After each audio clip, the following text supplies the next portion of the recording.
Greetings, African family. Welcome to another episode of Clear Thinking with Brother Dulani. This episode, I'm covering a particular situation that has developed in Burkina Faso surrounding Dr. Ariana, surrounding a few YouTubers, and surrounding the African diaspora. And it's disturbing as a Pan-African who is observing the global movement to restore Pan-Africanism and to see what is developing around our movement to reconnect back with Africa as a people. And I need to put my voice out there because I see some people out there who are distorting Pan-Africanism, who are trying to discredit Pan-Africanism. They will do anything to discredit Pan-Africanism. There's some of them they come with who are seen to be have good intentions and they sound good, but when you dig deeper, you realize that they're just abusing and using Pan-Africanism. I just came across this particular YouTuber named O'Shea Duke Jackson. He's one of them, the brother from Go Back to Africa. I used to watch his channel. I watched maybe 2 or 3 episodes of, a few years back. And because he had the title Go Back to Africa, it attracted my attention as a Pan-Africanist. And then I began to dig deeper and I began to find out about these individuals. Now, across Africa at the moment, there are several movement for African people to go back to Africa, or we would say we are go forward to Africa to reclaim our roots and to reconnect with our brothers and sisters in Africa. I've seen it in Gambia. I see the lovely family um, in the Gambia, who Black Acres of the Gambia, that's their YouTube channel. They have made a conscious effort, an intentional effort to return to Africa to set up a decent enterprise for themselves, their family, and for the local community. I've seen that and I respect that. I've been watching them for years. I believe that their heart is in the right place, and I think that they deserve a lot of respect and a lot of appreciation for taking that bold step as two elderly who are going to make a difference, who connecting to their African roots. And I respect that tremendously. Um, and I see Olita Israel in Ghana. I've seen what she's been able to accomplish.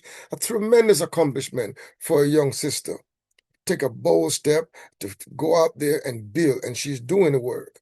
I've seen the brother Life with the Kings, the family situation, and I've seen them from the very beginning when they went out there and camping in the bush with their tents and their family and struggling through the rain, the weather, the harsh climate.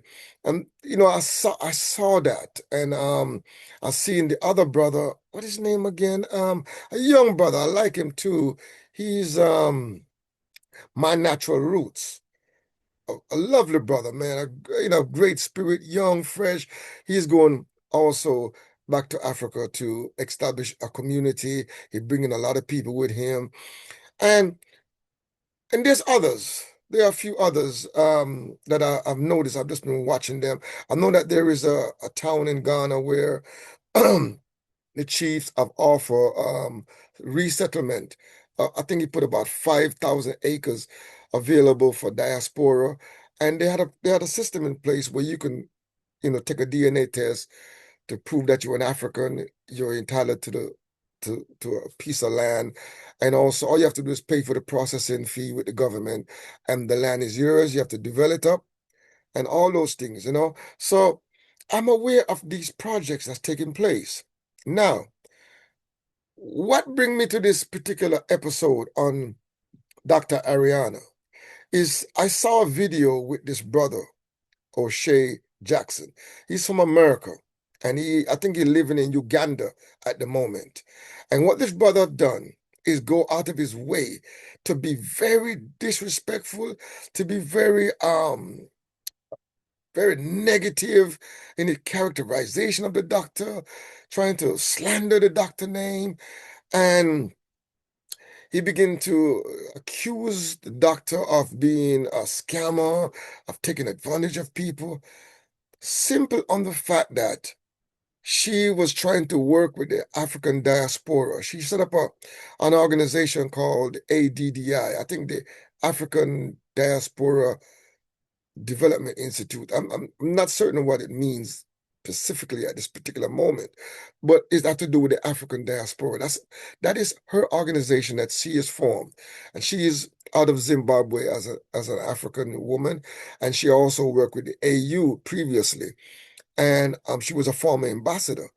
She has used her position to galvanize the African in the diaspora and to give them a sense of, give them one path to return to Africa. Because there's many paths, but some people would like to know that they have somebody they can trust, somebody that can give them the right information and guide them through.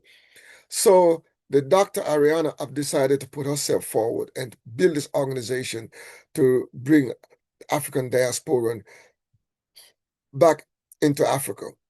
And she has been doing that. Now, one of the things that they used to criticize her is because she was trying to get Africans in the diaspora citizenship, particularly in Burkina Faso, with the emergence of Abraham Traore as a Pan-Africanist leader in Burkina Faso, and to a great extent the Sahel states. But that Pan-African movement, it provided inspiration and it tapped into our aspiration as Pan-Africanists to return to Africa. She was trying her best diplomatically. She met with the president, met with some of the diplomats, and trying to work out an arrangement to grant citizenship to many in the diaspora. Anyway, a lot of that negotiation went on. There was a lot of expectation, but the parliament of Burkina Faso decided to vote against providing citizenship to the diaspora at the moment. Instead, they're willing to grant them permanent residency and then move towards citizenship at a later date. Now, this is taking place in the context of Burkina Faso as a sovereign country in relationship to the America, which is a government run and headed by Donald Trump, the far right, the MAGA movement, the neocons, they're all there in control of that government. And they have been pressuring Burkina Faso to accept prisoners that has been deported from America, from other countries that refuse to accept them to return. They've been trying to pressure Burkina Faso to accept these prisoners to come back to Burkina Faso. Burkina Faso refused to accept these prisoners. There are a few African countries that did accept these deportees or these people that was excluded from America, and they wanted to dump them somewhere else. I know Nigeria also refused. But in this case, what they did was they wanted to punish Burkina Faso so that no Burkina Faso person can get a visa to enter America. They have banned travel, banned visa issuing to people, the citizens of Burkina Faso, in retaliation for the government for denying them the opportunity to dump their prisoners into Burkina Faso. As a result, the Burkina Faso government, they passed a law to slow down the citizenship thing that they was looking towards doing. They have to look at their sovereignty, they have to protect their people, and I cannot say I blame them, and I'm a Pan-Africanist. We have to be careful, even though we still have to work out a way in order to bring the diaspora back. We have to find a way that is safe, that is secure, that can guarantee full citizenship and also the safety and the security of the government and the people of any country that we return to. Because not all of us who are kin folks is skin folks. Not all of us who say that they're Africans are really Africans. Not all of us who say they are Pan-Africanists are Pan-Africanists. There will be traitors and spies amongst us. who are coming in disguise, who are trying to use this process to get into the system, to spy, to do all kind of destabilizing work. So we have to protect ourselves. We cannot be naive, even though we still want to push the agenda for integration of African people. One of the challenges is that Africans who are born in Europe, born in Canada, born in North America, they are citizens of those countries and they carry the passport of those countries. So it is very difficult to single out those individual population, that demographics, and grant them special favors without it affecting the overall relationship with those governments. Because they have jurisdiction. The government of America, the governments of Europe, they have jurisdiction on the citizenship of those individuals. So if you decided to grant African Americans entrance, you're going to have to separate them out from the Americans. And that's going to be difficult because they all carrying the American passport. So there will be mechanism that will be created. Some countries are coming up with DNA tests and so forth, and they're going around the natural way that are the established way that they set up, where even though we're not going to grant Americans free access to the country because you carry an American passport, we can make exception for African American, but there have to be a procedure, a process worked out for that to be done. Now, what get me was the disingenuous nature of the reporting of this person named O'Shea Duke Jackson. Never heard of him before. But I took a little scan of what the activities he's been up to, but he seems to be a part of this delineation, divisiveness. They just feed on trying to tear down Pan-Africanism, to tear down anything that Africans are trying to do to uplift themselves. Yet still, they straddling the fence. They're following a hypocritical path in their trajectory. They're still going to Africa. They still want to go to Africa, but they want to tear down everything because they feel that everybody's a scammer. The self-hate, the white man ice is still colder in their mind, even though they will pretend they will come on screen and they will go on like they are big pro-Africans, but deep in their heart, they don't want to see another African succeed. They want to tear down anything that comes on the scene to make African people better, to unite African people, to bring African people together. And I've noticed that. And the way they go out of their way to create even the thumbnails on the videos to just denigrate. There is no substance. There is no redemptive value in their message.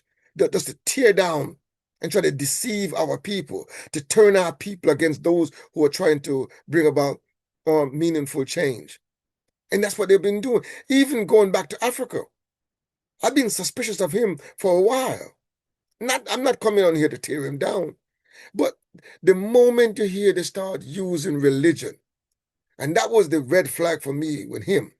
He started to feed into this Hebrew Israelite thing, like he trying to convince African people that you are descendants of Abraham, Isaac, and Jacob, when these people are fairy tale.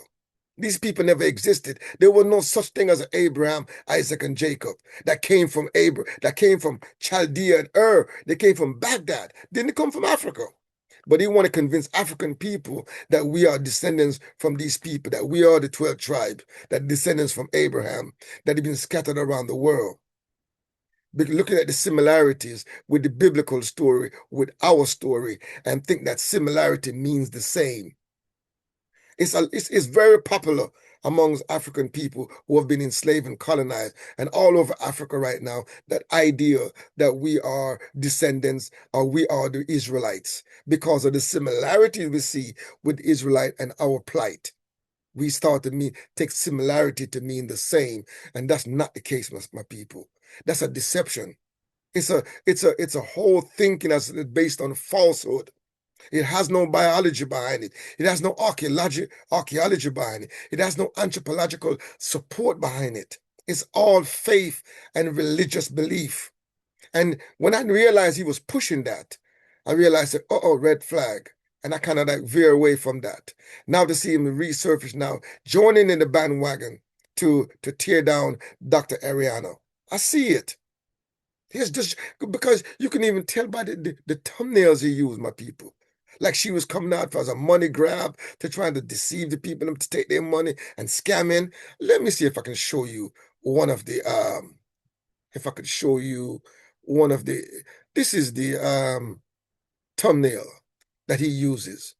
That's the kind of thumbnails that he uses on his platform.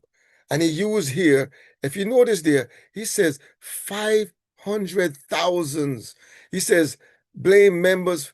I said members blame Dr. Ariana for stealing money of 500,000 for fake citizenship. 500,000, And guess what? All she was charging the people in was 500, and that was covering the travel while they're in Burkina Faso. But this is the kind of rhetoric that they would preach and try to deceive people with. This is how they roll. This is how they're trying to deceive people and trying to give the impression that Dr. Ariana was charging 500,000 for citizenship. Okay? This is how they operate.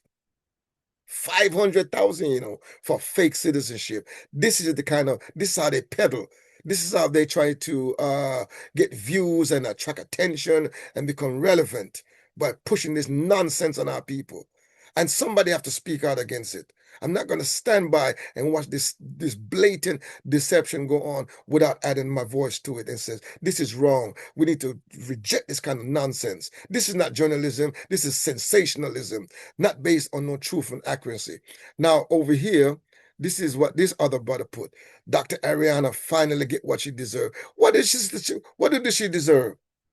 What does this sister deserve for trying to connect Africans in the diaspora with African on the continent to try to help them get a powerful? This is the kind of disrespectful, degrading type of imagery they use to promote this kind of message. She get what she deserved, as if she's done some illegal activity and she's been caught, or she's been, some kind of criminal clampdown has taken place. None of that has happened. This is all smokescreen and deception.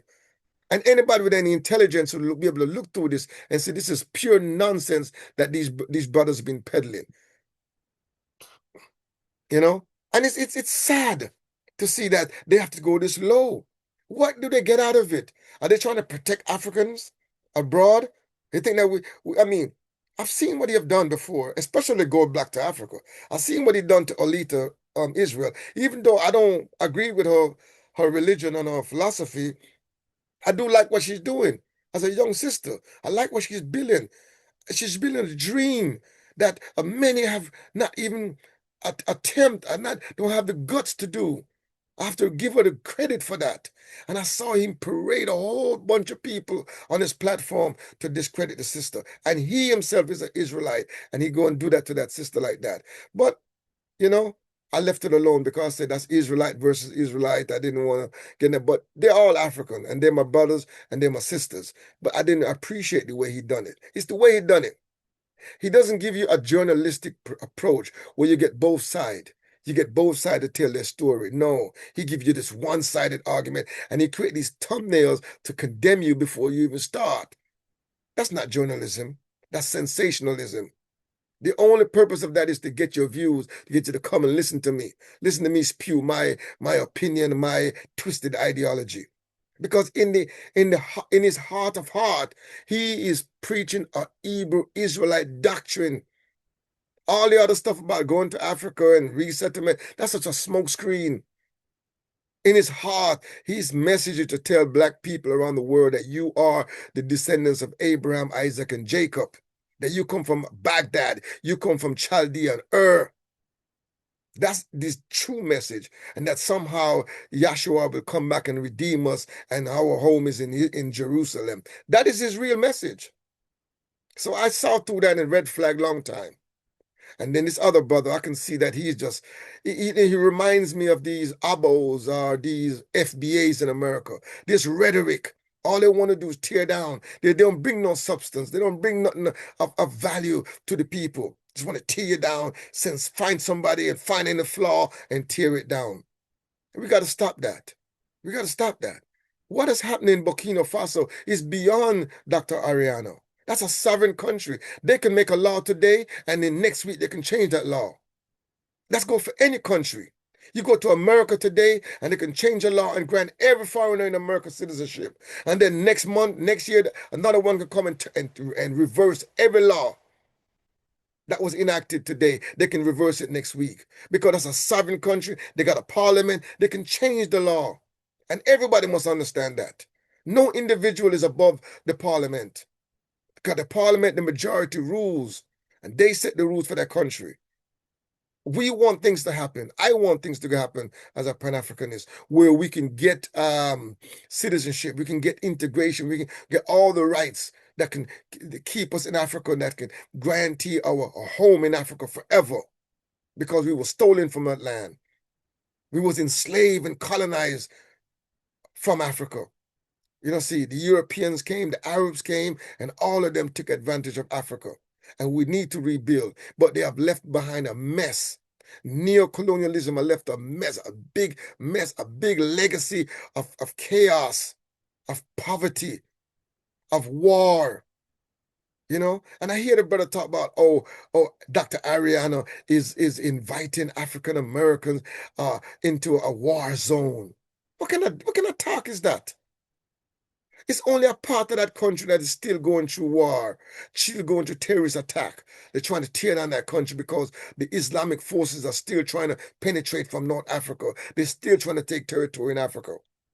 And all these countries that they love Africa, none of them is coming to support Africa. So they have to defend themselves against these well-armed terrorist group that is coming from North Africa, supported by the Islamic forces. They don't talk about those perspectives and give you that overall view of that country. For the most part, the area that the government control is peaceful. Okay? And everybody should know the danger when they're going into Africa or going into Europe or going anywhere in the world. You can't be naive. You got to go in with your eyes wide open. And I'm sure when she has a meeting with them, she explained to them the economic, the political, the cultural, and the social condition of those countries. And that goes for Ghana, that goes for Tanzania, Uganda, Kenya. Wherever you go, you got to understand the situation you're getting into. I know Ghana now is granting citizenship to many of the diaspora that have been there for a while. But there is a process. And right now, I think Dr. Ariana is working out a process for, I think they're saying that it's 5 years of settlement and buy a home, open a business, and then you move on from there. There is a process, and we have to respect that process. You know what I mean? I would like to see revolutionary process take place, but I have to be aware of the danger that there are infiltrators amongst us. Imagine if O'Shea Jackson was one of them that was let in and give citizenship and working to undermine, or even this brother here. You know what I mean? Who I thought had good intention, the one from Go Back to Africa. I thought he had good intention. He talks well. He talks sincere sometimes, but there is a sinister element to him. There is, and I can see it. I wouldn't even go as far as saying sinister, but there's a disingenuous nature to him, because he know in his heart he's not really into this Pan-African stuff. Many times he want to give up. Many times he say he want to leave Africa, then he come back. I see that Africa, he has a love for Africa there. And he's very suspicious. So everybody is a suspect. And that is the paranoia sometimes of living under white supremacy. It makes us suspicious of everybody. It makes us think that everybody's out to rob and scam us and all that stuff. I see it. And he may very well mean well. But I think he needs to do proper investigation. Pick up the phone and call the sister. He said he spoke to the sister before. And the sister confirmed that she even gave him a number. He could have done a journalistic work and call her and get her side of the story. Dr. Ariana has come out now and clarified the issue. That £500 that she collected is for their transport and take them all over the place and feed them and all of that. You go to these travel agency that they set up all over Europe and America and trying to book somewhere to go for 2 weeks, and they're going to take you around and see how much they're charging you. Thousands of pounds, thousands of dollars. You know what I'm saying? Now, and that's on top of paying after you pay for your accommodation and your fare. All that extra money going into their pockets of those travel agency. And it's like, we don't want our people to make any money.